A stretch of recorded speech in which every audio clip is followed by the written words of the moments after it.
So the question here is, how do I step into my role as a teacher and lead without going into acting and performing?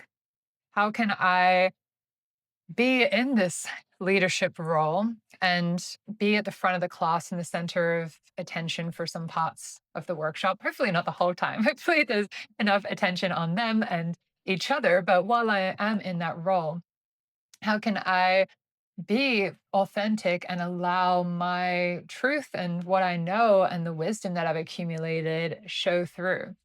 And there's a place sometimes for a little bit of performance that can support the participants to feel more safe with you and to find it entertaining. If I can ramble and talk for hours and hours and hours, and in my life, I might be a lot more relaxed and a bit more lazy.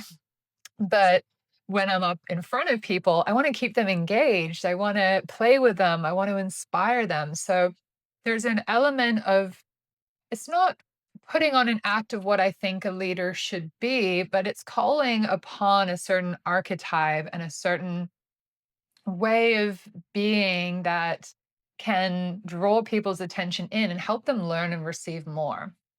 So I think the key here is that it's not about me, it's about them. What's going to support them to receive this teaching more? And is there a archetype that feels authentic and aligned to me that I can step into that will support me with that? So there's so many different ways that you can be an amazing teacher. There's people that are super witchy, super shamanic, super mystical, and that's their transmission. There's some people that are just super funny and they're just making jokes all the time. They're the class clown, and it's just really funny and engaging and lighthearted, even if they're talking about heavy subjects, and that's really nice. There's some people that are just really smart and academic, and people just love just how much knowledge they have. So there's no right or wrong way to do this. And I think we all have a archetype that we can connect to, which has this leadership quality.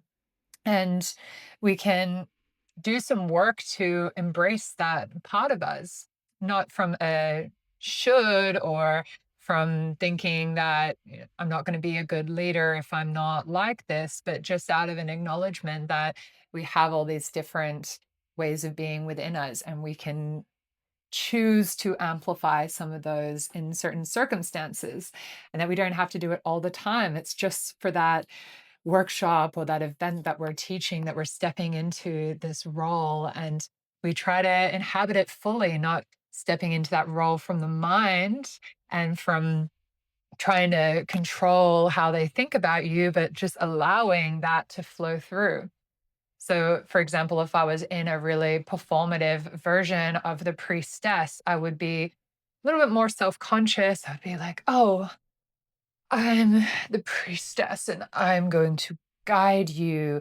And there's this awareness of like, oh, how are people receiving me? I want them to think I'm powerful. I want them to think I'm very wise and very sexy. And there's this manipulative control part.